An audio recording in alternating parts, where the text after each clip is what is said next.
میرے اللہ نے حکم ارشاد فرمایا ہے وَإِن كُنتُم، فرمایا اگر تم لوگ فی ریب، شک میں مبتلا ہو گئے ہو، کیونکہ تم سمجھتے ہو کہ ایک تمہارا بھی فہم ہے، ایک تمہاری بصیرت ہے، ایک تمہاری سوچ ہے۔ فرمایا اگر تمہاری سوچ تمہیں شک میں مبتلا کر رہی ہے، تمہارا فہم تمہیں شک میں مبتلا کر رہا ہے، اب یہ بات پھر لوٹ آئی ہے واپس اسی مقام کی طرف جیسے شروع ہوا تھا ہمارا سبق کہ ذالک الکتاب لا ریب فیہ۔ وہ انسانوں کی 3 قسمیں بیان ہوئیں کہ متقی کون ہوتا ہے، بیان ہوا کہ پھر کافرین کون ہوتے ہیں، پھر بیان ہوا منافقین کون ہوتے ہیں۔ منافقین کا بھرپور تعارف دے کے وہ مثالوں سے باتیں واضح فرما کے پھر بات آ گئی ہے کہ اگر تم شک میں مبتلا ہو، اور شک بھی کہتا مما نزلنا، اس میں جو کچھ ہم نے نازل کیا ہے علی عبدنا، اپنے بندہ خاص پر، کہ ہم نے اپنے بندہ کو، بندہ محترم کو جو قرآن عطا کیا ہے، اگر تم اس قرآن کے بارے میں شک میں ہو، جیسے مکہ کے کافر لوگ قرآن پاک کے بارے میں طرح طرح کی باتیں کیا کرتے، کہتے کہ یہ تو انہوں نے اپنے پاس سے بنا لیا ہے، کبھی کہتے یہ تو پہلے لوگوں کی کہانیاں ہیں، کبھی کہتے کہ یہ تو جادو ہے سارے کا سارا۔ تو میرے اللہ نے ارشاد فرمایا کہ اگر تم شک میں مبتلا ہو، تمہیں لگتا ہے کہ یہ خود بنا لیا گیا ہے، تو فرمایا فاتو، پھر لے آؤ بسورۃ من مثلہ، فرمایا اس کی مثل پھر کوئی ایک سورت تم بھی بنا کے لے آؤ۔ ایک مقام پہ ارشاد فرمایا اس قرآن کی مثل تم بھی کوئی قرآن کہہ دو، پھر ایک مقام پہ فرمایا کہ اس کی مثل کوئی 10 صورتیں ہی لے آؤ۔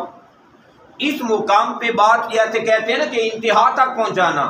فرمایا اور کچھ بھی نہیں کر سکتے تو کوئی ایک صورت ہی ایسی لے کے آ جاؤ، تم ایک صورت لا کے دکھاؤ۔ ساتھ ارشاد فرمایا وَادْعُوا، اور پکار لو، بلا لو شہداءکم، اپنے تمام حمایتیوں کو، یہ جتنے تمہارے بت ہیں جن کے سامنے تم جھکتے ہو، جن کے بارے میں تمہارا خیال ہے کہ وہ اللہ کے سپورٹر ہیں، جن کے بارے میں تمہارا خیال ہے کہ وہ اللہ کا نظام چلا رہے ہیں، جن کے سامنے تم سجدہ کرتے ہو، فرمایا انہیں بلا لو من دون اللہ، اللہ کو چھوڑ کر، ان کنتم، اگر تم ہو صادقین، اپنے اس دعوے کے اندر سچے،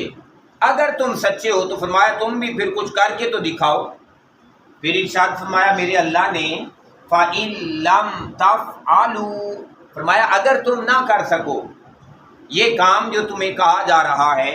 ساتھ فرمایا وَلَن تَفْعَلُوا، اور ہرگز نہیں کر سکو گے، کیونکہ یہ قرآن یہ تو کسی بندے کا کلام ہے ہی نہیں، یہ قرآن تو خالق کائنات کا کلام ہے، اور اسے لے کے آنے والے حضرت جبرائیل امی ہیں، اور یہ سینہ محمد مصطفیٰ صلی اللہ علیہ وآلہ وسلم پہ نازل ہو رہا ہے، تو یہ تو محبوب بھی وہ محبوب ہے، فرمایا وما ينطق عن الهوى، اس محبوب کی تو اپنی زبان بھی اپنی مرضی سے نہیں ہلتی، اللہ تعالیٰ کی وحی ہوتی ہے، تو فرمایا محبوب کی پھر زبان ہلتی ہے، تو فرمایا اگر تم سچے ہو تو پھر یہ کر کے دکھاؤ۔ پھر فرمایا اگر تم نہ کر سکو اور ہرگز ایسا نہیں کر سکو گے، پھر ارشاد فرمایا میرے اللہ نے فاتقوا النار، پھر ڈرو اس آگ سے، ڈرو اس آگ سے، اللہ کی وہ آگ وقودھا، جس کا ایندھن الناس، انسان ہوں گے، والحجارہ، اور پتھر ہوں گے۔ انسان اپنے کفر کی وجہ سے جہنم کی آگ کا ایندھن بن جائے گا، انسان اللہ اور اس کے رسول کے نظام کے ساتھ ٹکر کی وجہ سے جہنم کی آگ کا ایندھن بن جائے گا۔ مفسرین کرام نے فرمایا کہ اس مقام پر جن پتھروں کا تذکرہ کیا جا رہا ہے، فرمایا یہ وہ کافروں کے بت ہیں، کافروں کے ساتھ انہیں بھی جہنم کے اندر ڈال دیا جائے گا تاکہ انہیں اور زیادہ عذاب محسوس ہو، تکلیف محسوس ہو، کہ جنہیں ہم سمجھتے تھے جو ہمیں بچا لیں گے وہ بھی آج ہمارے ساتھ جہنم میں آئے بیٹھے۔ تو فرمایا جس کا ایندھن انسان اور پتھر ہوں گے، اور یہ یاد رکھیے گا یہ جو جہنم ہے ہمیشہ ہمیشہ کے لیے کافروں کے لیے بنائی گئی ہے، جہنم کافروں کا ہمیشہ کا مقام ہے، اور جنت مومنین کا ہمیشہ ہمیشہ کا مقام ہے۔ ہاں اگر کوئی مومن، کوئی مسلمان بدعمالیوں کی وجہ سے، جیسے اللہ اور اس کے رسول صلی اللہ علیہ وآلہ وسلم کی تعلیم ہے، اگر وہ جہنم کی طرف جاتا ہے تو وہ اپنی سزا پوری کرنے کے بعد نکل آئے گا پھر جہنم سے، یا کسی اللہ والے کی سفارش کی وجہ سے وہاں سے نکل آئے گا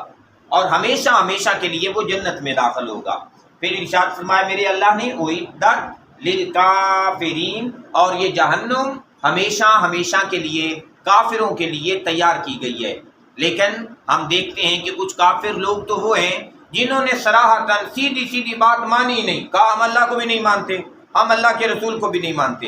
یہ تو ہو گیا سیدھا سیدھا کافر۔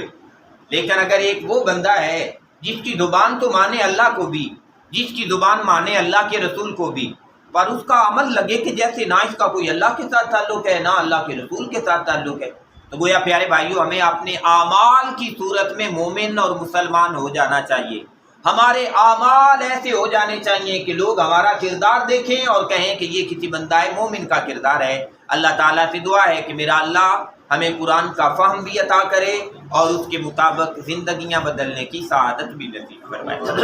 اللہم صلی علی سیدنا و مولانا